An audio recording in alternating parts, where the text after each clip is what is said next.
Hi, welcome to another episode of the Divorce Couch. My name is Claire and I'm a divorce coach based in Northern Ireland. And hi, my name is Simone and I'm divorce coach based in Germany. Hi, and my name is Salma, and I'm a divorce coach based in London, UK. Thank you for joining us for this next episode.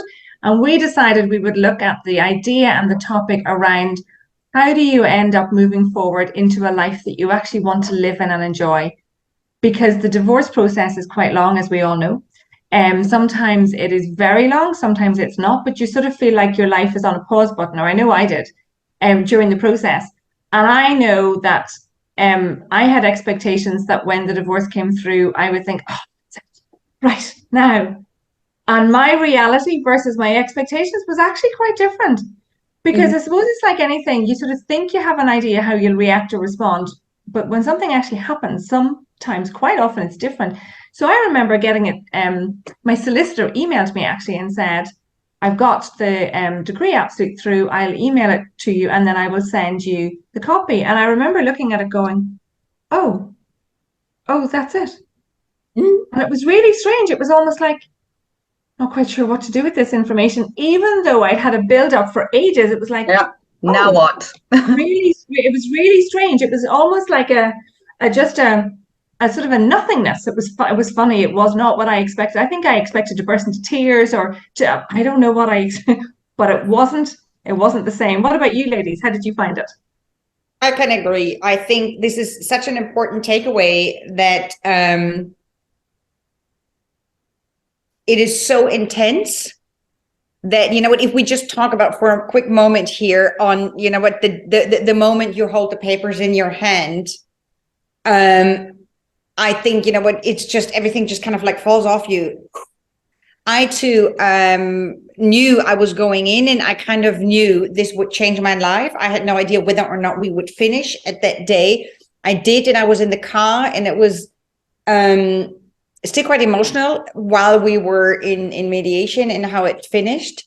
But then I was in the car and I thought, oh, I'm sorry, pardon my language. Shit, this is it. I'm done after all these years. And this is not what I too, like you explained, thought this is what acceptance, you know, but when we go into the grief cycle, this is what it would look like emptiness, like void.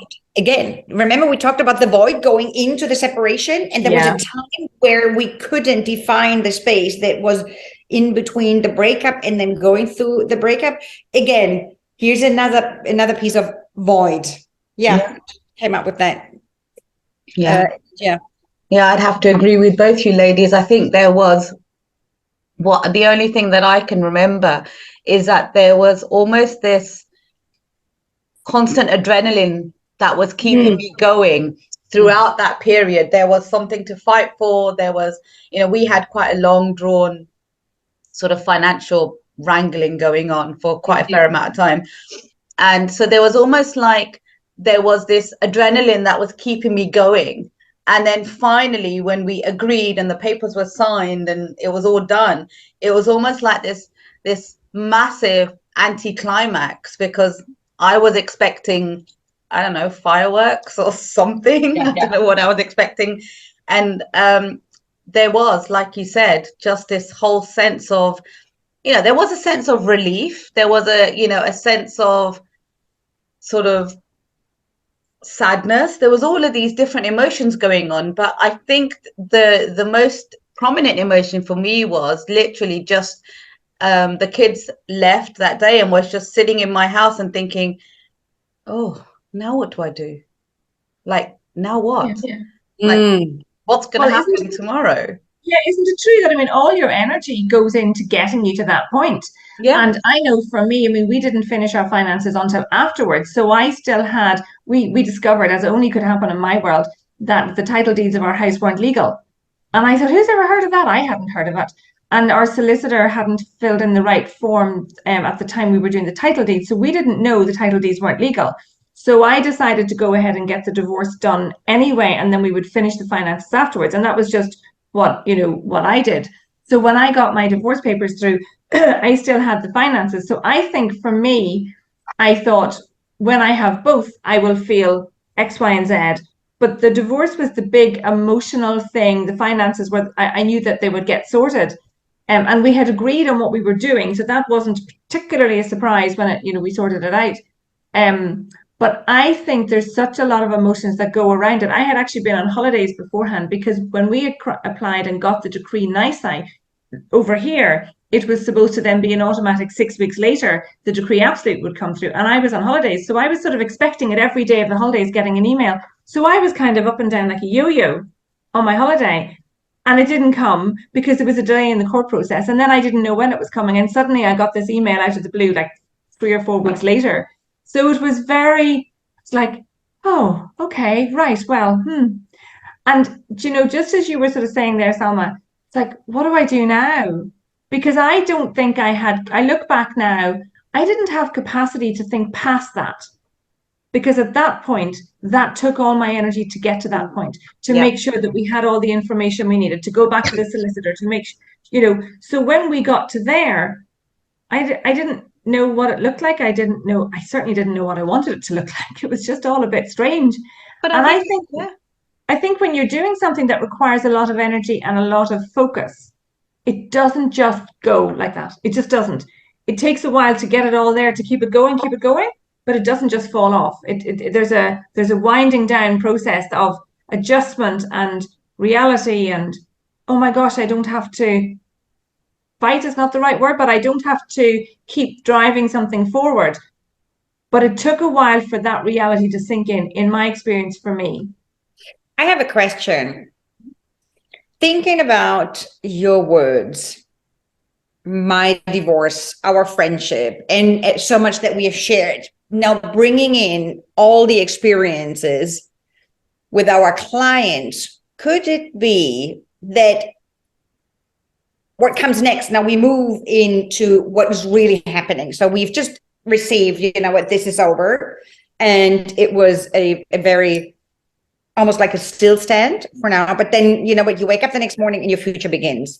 Do you think, depending on how you are in your personality, what role did you play in the marriage? What role do you play in life? Are you more the codependent type? Are you the doer? Or, are you somehow, I don't know, like stuck in thinking? Whatever personality you bring in, might it be that then defines how you step into your future? I'm just thinking about, but potentially, if you've never learned to take on the responsibility, you might know that the marriage wasn't good, and it's a good thing that we are divorced. But if you don't know how to look after yourself, how to arrive in your future, how to take responsibility, how to create and do things, that might not be easy for many people. I think, even though it's an interesting perspective. Yeah. You might still bring in your personality in your future. You might have dreamt of becoming independent, but if you've never known what it is like to be an independent person, this can be a very difficult task, I'm assuming. I think when that immediate aftermath after, the fight is over, it doesn't have to be a physical, whatever that challenge was, that period, it's over.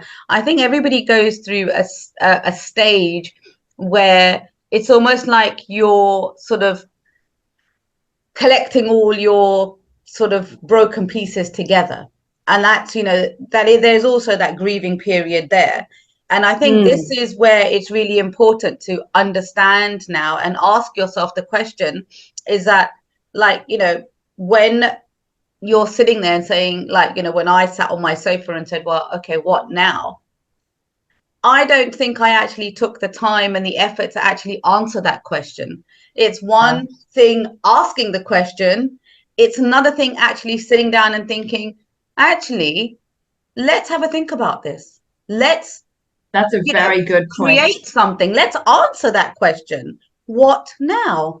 And I think that's, from my experience, that there was maybe couple of years where really, I didn't really answer that question of what now. Yes, I got on with my life. I had to get up and go to work the next day and take the kids to school and, get all of my new sort of routines into place, etc., blah, blah, blah. But I didn't really answer that question to really determine what now, like what life did I actually want to create for myself, rather than just start living this new default life that I'd almost like fallen into.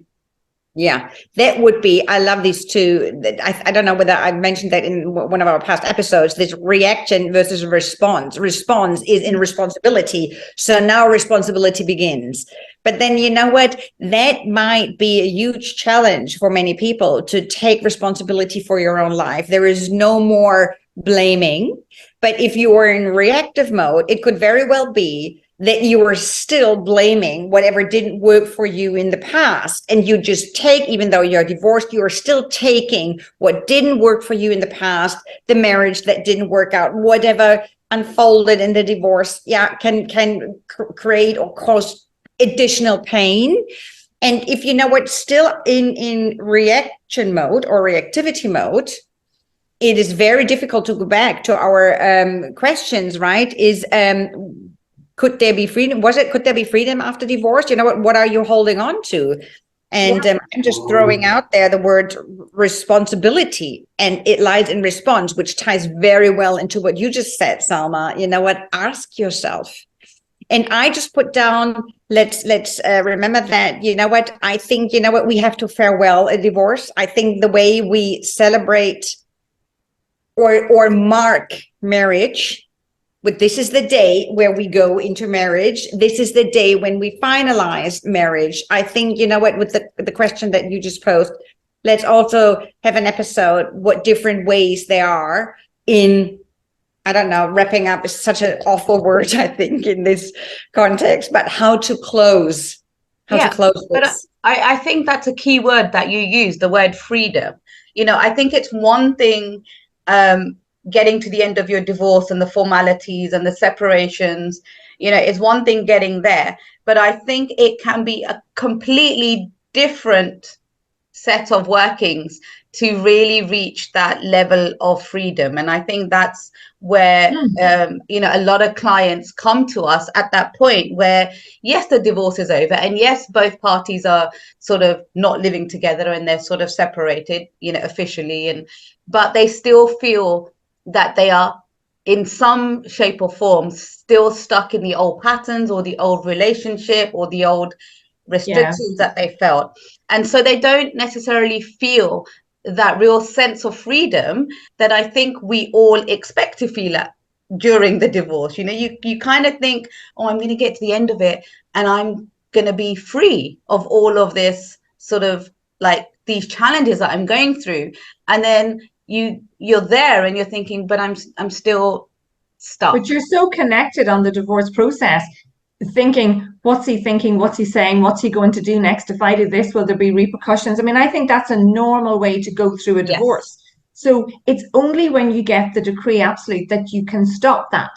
So it's not going to just fall away. I mean, I remember loads of times thinking, I think I'm going to do this. Oh, what might he think? Or, and you caught myself thinking that because it had been a thing, because I think fear and the unknown and repercussions is a big part of a divorce journey as you separate from one couple, one unit into two people. Yes. And I love the idea of the red and green paper. I think I've mentioned this before, where, the two colored pieces of paper come together and they're glued. So when they separate, there's some of the red on the green and some of the green on the red.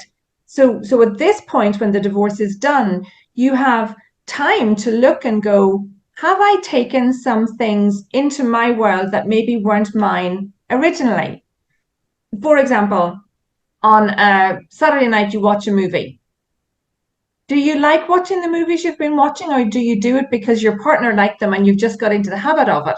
But it's now questioning, do I like that? Do I want to keep doing it? Is there something else I might like to do? Because we take on other people's values and ideals and likes and dislikes. I was married for 19 years. I had a lot of that. And I remember a few times stepping back and going, is that mine or did I borrow that? Yeah. And that's an interesting question to ask yourself. But I remember when I heard that imagery about the colored paper, it made sense to me. It's like, okay, now I'm getting why this feels strange and different. And you can't just pick up and become this new version of you. And I know I've said before that when I had separated originally, I remember buying a book on divorce. I thought I may as well read a book and find out, how does this supposed to work, and how do you do this? And what the second chapter was all about, the fact it said that every person at every stage, regardless of the reason or the cause that a marriage is breaking down, needs to find a new identity. And I remember going, what on earth does that mean? How do you find a new identity? And in the divorce process, I didn't really know how to do that, because there was a lot of things that needed attention, and there was the children, and there was my job, and there was, I think there's always the heightened sense of fear and repercussions. So when that stopped, that takes a while to settle down. But if you had asked me then to write a bucket list, I would have had no clue how to do it. I thought, I don't know what I want. I don't know what I'd like to do, because I was sort of in survival mode to that point. And when you're in survival mode, you can't dream. It's not possible for that part of your brain to be activated. So now that there's 7 years later, I would quite happily sit down and write a bucket list, because I have capacity now.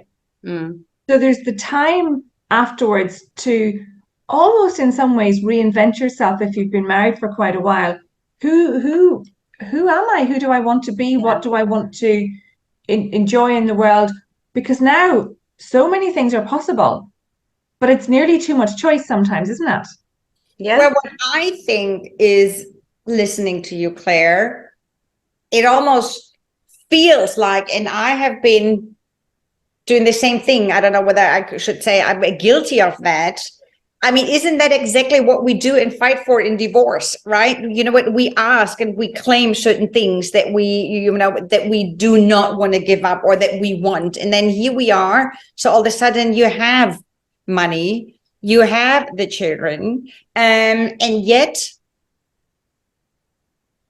we haven't, or even clients, given ourselves the permission to now work with that, right? You know what, it sounds like, the permission for ourselves is lacking. It sounds more that, what the fight was more about the technicality, I am entitled to this, and I don't want to give up. It's more out of a scarce mindset. I don't want to actually change something, even though everything changes, but I don't want to change anything. And all of a sudden everything is over. And then now what? It goes from all consuming to nothing, doesn't it? Like literally. And I think the thing I find that's really interesting is, even as we're talking about this, because I don't know how much I've really thought about the details of this, I think now I really understand that processes needs time. Yeah. And that's a really important factor, that sometimes as humans, and maybe that a lot of that depends on what you were saying, Simone, about our personality types. I'm probably the impatient personality type, and I would be the most hard on myself and the most critical of myself. And if I look back now, I think I didn't afford myself the compassion of knowing that some things need time as well as thought. They need time. Time makes a difference. I wasn't sure that I quite knew how to go forward. So because you can go forward in whatever way you like. Like you can draw your own map, but where do you start? Yeah, I think the word that comes to mind is what a lot of clients come to the table saying, is that they feel that they've lost who they were during the course of that marriage.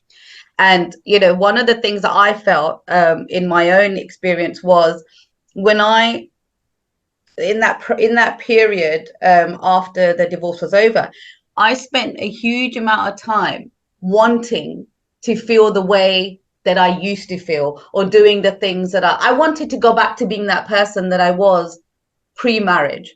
And that's what I spent a lot of time trying to claw back, and it's only after a period of self-development and learning, thinking, well, I'm no longer 20 something years old. I'm no longer that person that, was single at that time, without responsibilities, without a mortgage, without children, without all of the things that I was now like responsible for. So how could I possibly go back to being the person that I was back then? Yes, I wanted to, part of the reason that I left the marriage was because my values and my desires were being compromised. And I think that's quite an important aspect, is that you're never going to be the same person that you were. You've changed. Yes. You've had different experiences. You are a different person. Everything about you is different. 5 years, 10 years, however long you've been in that marriage.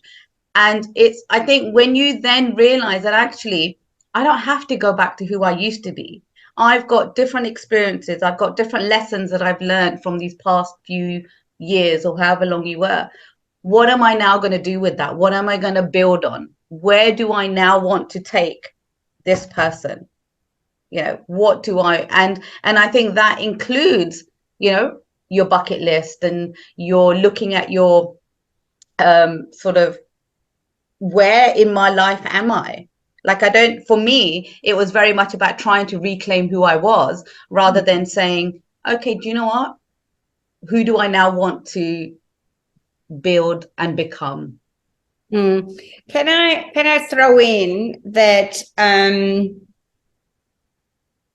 yes, you are the new or the developed person with all your experiences. I do, though. I look back, and I personally don't think that when you move out, you know what, I think we really underestimate the challenges of the 20s when you live on your own. You don't really know what to do with yourself. There's a lot of loneliness happening there. I know that you want to move out of home because, you know what, for whatever reason happened at home. But then all of a sudden you sit in your apartment and think, this is different. At least at home, you know what, you had your enemies. But then all of a sudden, you know what, the enemy might be yourself, right? And then, but you know what I did have, though, at that time, when I finished school and life was waiting for me, I personally had a passion for what was waiting for me. And clearly, because I hadn't been through a therapy then, of course, I copy paste. But at least now I want to combine the passion of when I was 18, 19, copy paste my childhood that didn't work. And now I want to just match them up, take my passion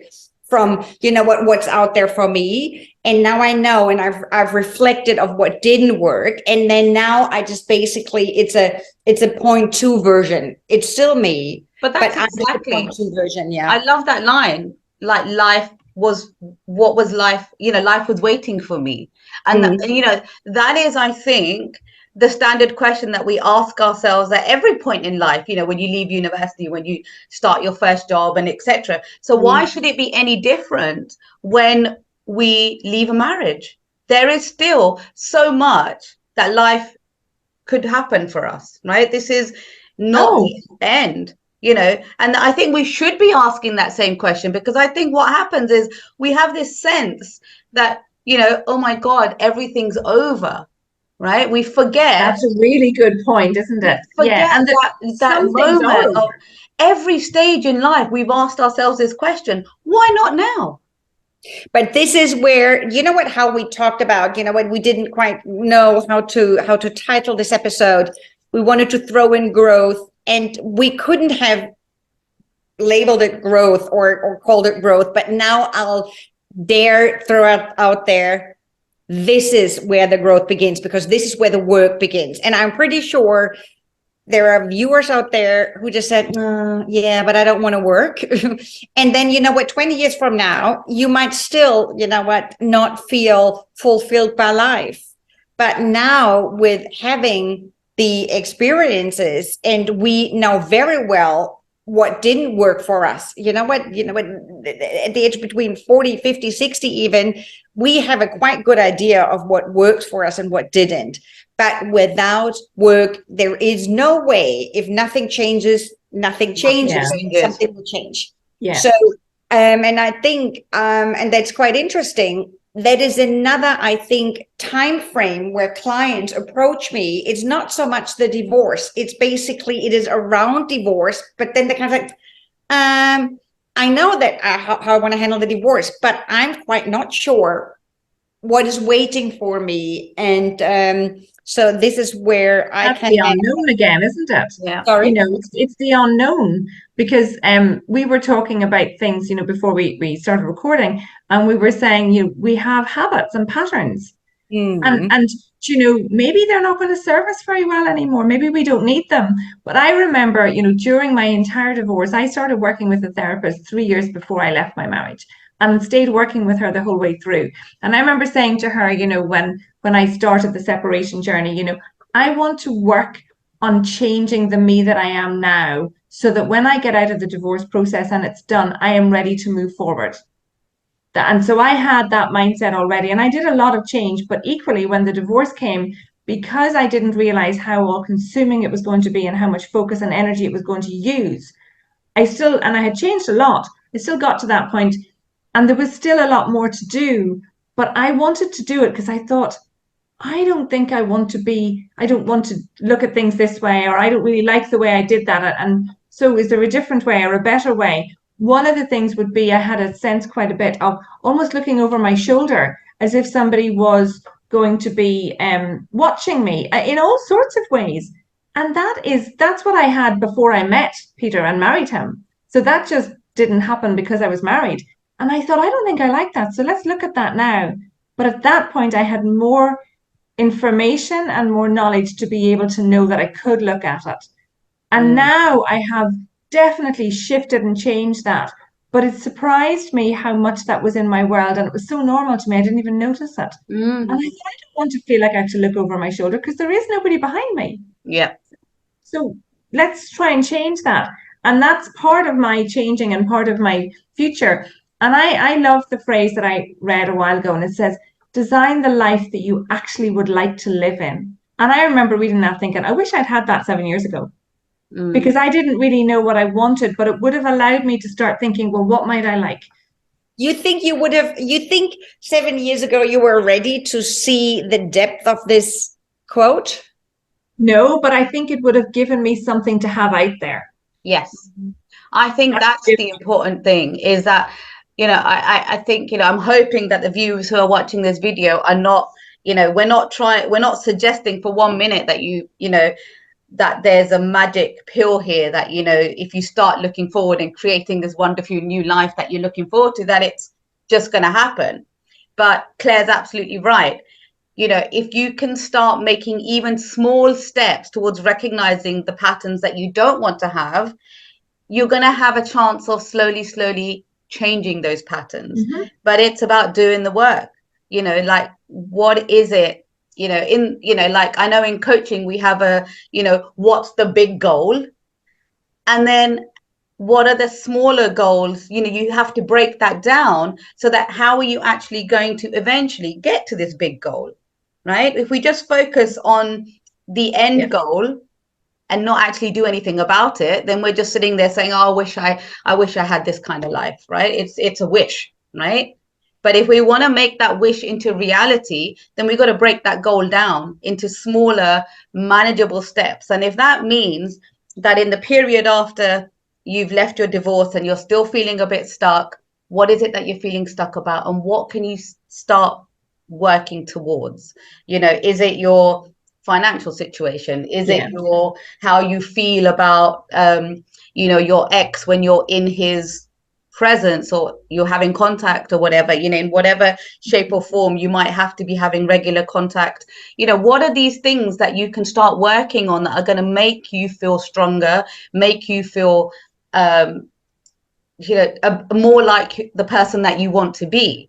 So, and recognizing those, and then taking those little steps, because every small step is taking you closer. But if you don't identify what it is that's making you uncomfortable or making you feel stuck, then, like you said, Simone, you know, if nothing changes, then you just stay changes. there. Just stay there. Allow you know what, I think, give yourself the permission to ask for help. And I mean, it could be a coach, but it could be a therapist. There's a good chance that you look back and all of a sudden, you know, when you become so aware, and there's so much to unpack here. This is also a chance, you know what, before you go out there, unpack it with the professional. You know, it could be a therapist. Maybe this is the time to see a psychotherapist.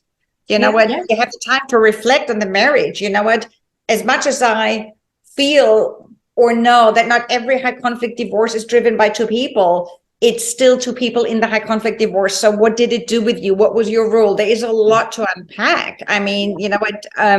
So I think, you know what, now this is also a good time to maybe look for support if coaching is maybe not the right way. Or if you have been in therapy and it's not working, maybe it's time to now switch. Yeah. You know, it goes both ways. But I think because we work with people after a divorce, if they still don't feel like they're living in freedom or living in the life they want to live, it's like, I've done all of this and I'm still sad and depressed and I don't know what to do. You know, we all have clients that are in that point that want to move forward and are not sure what to do. Yeah. Can I just add that, you know, if we've got viewers out there, because I know this came up in at a group that I was working with a few weeks ago, that, you know, obviously therapy, coaching, these are all wonderful tools. Not everybody has the opportunity to use these because they might not have the finances, they may not have be aware of somebody, or, you know, whatever the reasons may be that they can't go into therapy or coaching. There are other tools that you can use to start moving forward. And, you know, things like journaling and just sort of writing things down, you know, can really help sort of clear your mind and help you start moving forward.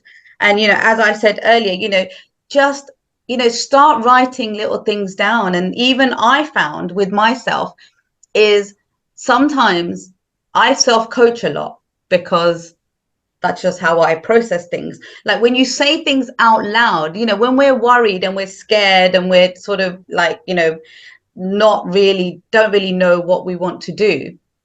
And those thoughts are just going around and round and round in our heads and we're not really dealing with them. And sometimes, you know, saying those things out loud allow you to sort of work out, what am I actually talking about? Yeah, I go to the beach and talk out loud, but I have the headphones in, stuck here? I'm mad. And sometimes the things that I'm saying sound really stupid. And I'm just thinking, why am I worrying about that? Because that is actually not what I need to be worrying about. So there are other things that you can do to start helping yourself, you know, move forward from, you know, just that being stuck in that sort of stage where you're just thinking about things, because that can be quite debilitating, in my opinion, when you're actually just sort of going over and over and over the same questions and not actually sort of clearing like things out. Google, I mean, there are nowadays the most beautiful Spotify podcast or any podcast on whatever. Google, I mean, there are so many amazing people out there, and there's our channel. Some other episodes. And I feel now there is a whole movement. I feel that also the grand thinkers of psychotherapy want to really help and offer their knowledge for free. There's a lot out there. I would get a lot on YouTube, because a lot of the people that write all the books, you can get them doing an hour's lecture on YouTube or something and get the essence of a lot of what they're saying. So just to wrap it up and to put it together, what we're hoping from all of you that are listening is that you will be able to think, first of all, if your expectations aren't met when the divorce comes through, that's okay. You're not alone. It's completely normal. We've all been there. So that's probably the first thing that might make it a little bit easier. And if your divorce is coming through and hasn't happened yet, don't be annoyed with yourself if you don't react in a way that you think you might. There's time and process. And it's what you do after that. You know, what things are worth looking at now that you have capacity and time and space to be able to do that. What would you like to bring into your world? What did you enjoy in the past? What did you enjoy before you got married? Or what are the things that when you were married you enjoyed that wouldn't make you feel sad, but would actually, you'd like to bring them back into your world? Start to look at those things and look to see if there's anything that you might like to change about you, because you now have time, you have a chance. You can look at it. We've all done it. We have all changed. I have changed so much in the last 7 years, and I wouldn't trade every step of the journey to get to here, because I really love the me that I am now. But it's taken work and it's taken time, but it's been worth it. And so there is opportunity within a divorce journey when it's completed for something new and different, and you get to craft it and create it. And there's no time scale. So it's not as if there's pressure. There's no deadline. You can just do this over time. but it's worth thinking about, because it's only when you think about something to become aware of it that there's any chance it's ever going to change. So we hope you've enjoyed it. We hope we've sparked some things for you to think about. We would love you to like, share, and subscribe to our channel, and we will see you the next time on The Divorce Couch. Bye. Bye.